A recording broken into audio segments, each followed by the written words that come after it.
La única verdad es la realidad. Que no es un impuesto, es un aporte extraordinario por única vez a las fortunas personales. Hay 9.200 personas, nada más de los 40 y pico millones de argentinos y argentinas que somos, solo 9.200, y no recuerdo con exactitud cómo termina ese número, pero 9.200 personas que tienen más de 200 millones de pesos. Los que tienen 200 millones de pesos van a pagar el 2% por única vez, son 4 millones de pesos. Siguen siendo millonarios. Siguen teniendo 196 millones de pesos. Y la Argentina puede empezar a salir adelante. Se calcula que con este aporte extraordinario, por única vez el Estado podría recaudar el 34% de todo esto que te decía yo que se puso para enfrentar la pandemia. Sí, yo leí que era un 20% por el tema de la pandemia para el sistema de salud, otro 20% para pymes, Esas etcétera. son ¿Quién sí. controla, digamos, que los aportes vayan a cada uno de los sectores? Sí, por ley lo hicimos.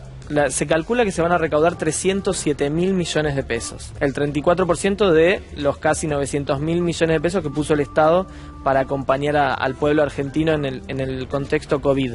Y pusimos asignaciones específicas para que todo sea muy transparente. El 20% son 5 asignaciones específicas. Sí. El 20% va para el sistema de salud. El otro 20% va para el progresar, acompañar a nuestros jóvenes, a nuestras jóvenes, a volver a la escuela y a volver al estudio en un año que fue muy difícil y que el año que viene esperemos que podamos volver. El 15% para el RENAVAP, el Registro Nacional de Barrios Populares, urbanización, pequeñas obras públicas, acompañar a los sectores más postergados. El otro 20% a las pymes, a los créditos para las pequeñas y medianas y microempresas, y el 25% para YPF Gas, para hacer obras para que el gas natural le llegue a la gente. Son todas asignaciones específicas que buscan transparencia y reactivación de la economía, porque lo que queremos hacer es con este aporte, que lo llamamos solidario, porque es por única vez, porque es excepcional y porque implicaría que los que más pueden aporten un poquito para que todos y todas salgamos adelante. Ger dijo que iba a poner también, ¿no? Porque le toca. Si a él le toca lo va a tener que poner, sí, por supuesto. No creo que dijo eso, lo por escuché, supuesto. Si lo conozco, y es bueno claro. que pensemos hoy, por eso insisto, hay que sacarlo de la grieta, hay que sacarlo de la ideología. ¿Está en la grieta, Hace pensás? 6 meses, y yo creo que algunos sectores intentan meterlo ahí para boicotear una medida que es necesaria. Hace 6 meses nos despertábamos todos con una editorial del Times de Londres, que nadie podría decir que es ni comunista, ni populista, ni mucho menos, planteando en su editorial que los impuestos a las grandes fortunas podrían ser una estrategia de los estados del mundo para afrontar la crisis de recursos que todos los estados, los de Europa, los de América Latina, los del norte de América, están enfrentando a partir de las medidas COVID. ¿Quién tiene este impuesto ahora en el mundo?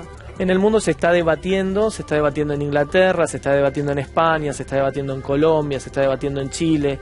Es un debate muy nuevo. No hay se países. sancionó todavía. No se sancionó. Hay países que tienen otro tipo de imposiciones sobre las grandes fortunas y de hecho los países más desarrollados imponen las grandes fortunas. Francia es uno de los ejemplos. Ahora, ustedes también tienen que tener tratamiento parlamentario de lo que es el proyecto de ley de presupuesto, ¿no? Porque sí. Falta incorporar unas planillas. Sí, solo vienen las planillas para la ratificación de eso. Faltaron unas planillas enviadas de Economía, bueno, ya fue aclarado. El Senado, para que todo quede bien claro, lo envía nuevamente al Congreso, y en el Congreso, bueno, los acuerdos ya están construidos, los debates ya fueron dados alrededor del presupuesto, ya se sabe hasta cómo se votó ese artículo, es decir, que tenemos que ratificar la voluntad del Congreso y hay en diálogo, hay acuerdo con todas las bancadas para hacer de eso un trámite. Te hago la misma pregunta que le había hecho también a Mariano Recalde en relación con los ajustes previstos en el presupuesto. Bueno, no les va a gustar la palabra ajustes, pero digo, llamémosla la disminución del déficit fiscal que aparece, ¿no? en el presupuesto. Y algunos dicen como si la pandemia desapareciese a fin de año y ya no existiese, como que hay una ejecución de presupuesto para el año próximo sin una contemplación de pandemia. Primero que hay que decir que sin las medidas COVID, el presupuesto que nosotros acabamos de aprobar y vamos a terminar de ordenar este martes es 8% más grande que el presupuesto que planteó Macri la última vez. Es decir, que no hay ningún ajuste, hay un desarrollo y un crecimiento con responsabilidad de ese presupuesto. Y después decir que, por ejemplo, el presupuesto de obras públicas se duplicó con respecto al del año pasado y se quintuplicó con respecto al del 2017. ¿Y qué explica esto si solo aumentó 8 puntos? Que lo que se redujo en el presupuesto es lo destinado a pagar los intereses de la deuda. Que en los presupuestos de Macri, de hecho en el 2019, la cantidad de recursos tributarios que se utilizaron para pagar los intereses de deuda rondaron el 90% de los recursos tributarios. Esto es una locura, digamos, y eso era parte del presupuesto. Nosotros hemos quitado ese peso de nuestro presupuesto y lo hemos volcado a la obra pública, acompañar el sistema de salud, acompañar a nuestros jubilados y a nuestras jubiladas, acompañar a los sectores de la industria. Nosotros queremos poner a la Argentina de pie y para eso hay que reactivar la economía del mercado interno. Esto no es una estrategia nueva de nuestro sector político, lo hemos hecho y ha funcionado. A ver, aprovecho para preguntarte también, porque va a haber mucha actividad en el Congreso esta semana y una tiene que ver con la modificación de la ley del Ministerio Público, ¿no? Estaba hablándolo también con Mariano, obviamente por su función en el Congreso, en relación con que lo que se pretende es que no tenga una perdurabilidad en el tiempo, como si fuera algo infinito el tema del procurador.